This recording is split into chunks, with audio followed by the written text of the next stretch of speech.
नारायण की कृपा से श्रीमद् भागवत ज्ञान यज्ञ में भगवान कहते हैं कि जो हमारे भक्त जहाँ पर निवास करते हैं उसके हृदय में मैं निवास करता हूँ। नाहं वसामि वैकुंठे योगिनां हृदयेन च मद्भक्तं यत्र गायन्ते तत्र तिष्ठामि नारद।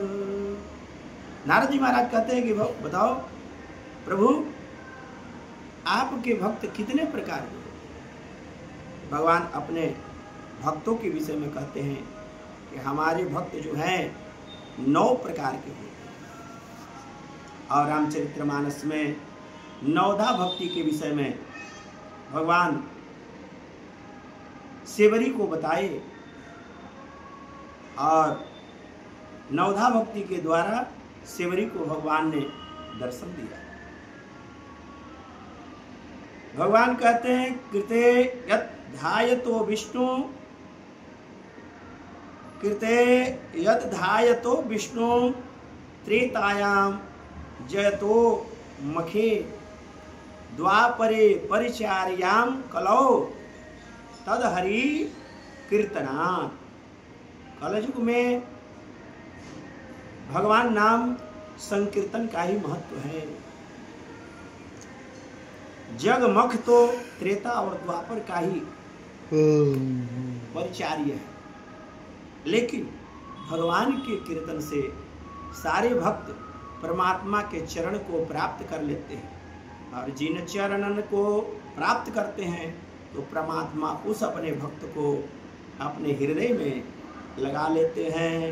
ये जिन चरणन से सुर सर निकली शंकर जटा समाई जटा शंकरी नाम पड़ो हैं त्रिभुवन तारन आई। भगवान कहते हैं, भक्त कहते हैं कि हे प्रभु आपके चरणों को जो हृदय में ध्यान करता है वह 3 तरह की कल्याण होती है।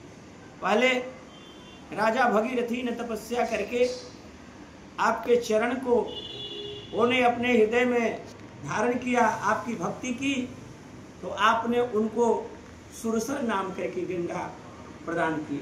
आपके चरणों से जो निकली गंगा उनका प्रथम नाम सुरसरी हुआ। वही सुरसरी भगवान शिव की जटा में जब आई तो जटा शंकरी नाम पड़ गया और 3 प्रकार की गंगा वहां पर निकली भगवान शिव की जटा से। प्रथम गंगा जो है आकाश गंगा, दूसरा पताल गंगा और तीसरी गंगा जो है भागीरथी गंगा, जो आज सब पितरों को सब मानवों को तारती है। आज हमारे धराधाम पर आप इतनी सुंदर व्यवस्था करके हम सब मानवों के कल्याण के लिए आपने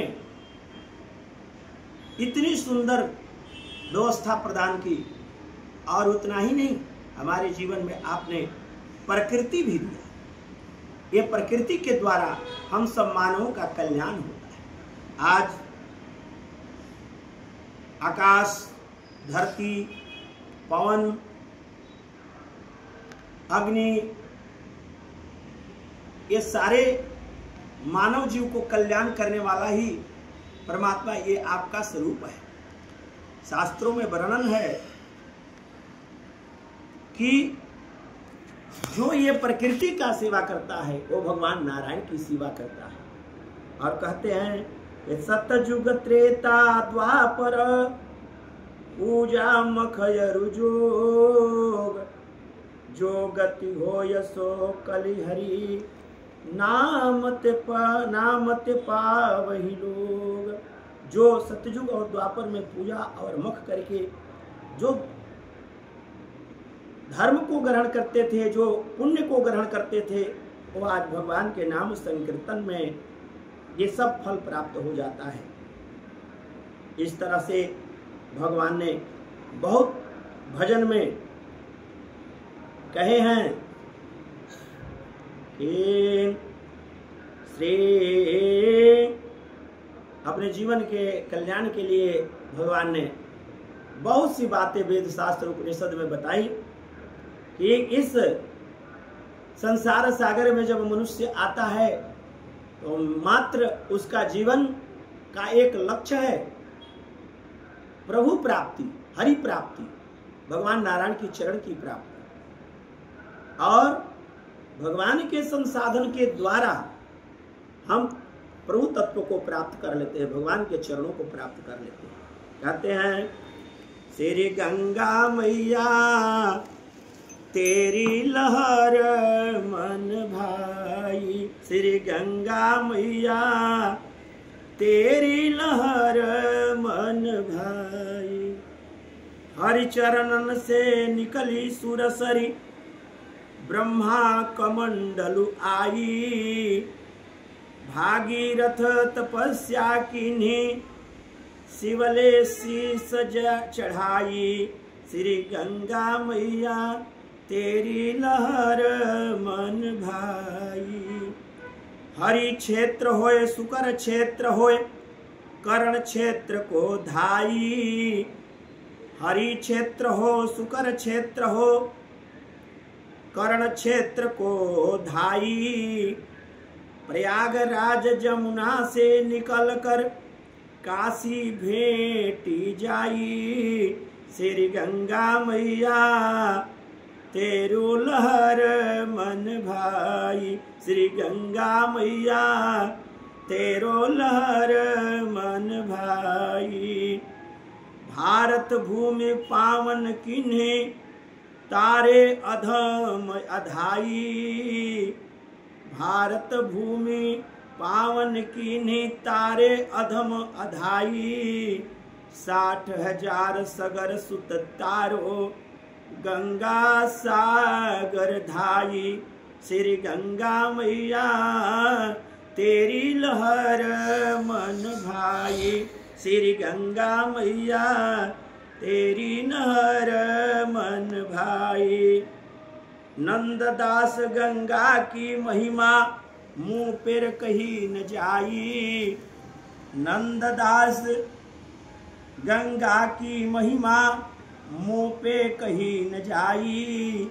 जो गंगा हो महत्व गावे, जो गंगा को महत्व को गावे भव सागर तर जाई, श्री गंगा मैया तेरो लहर मन भाई।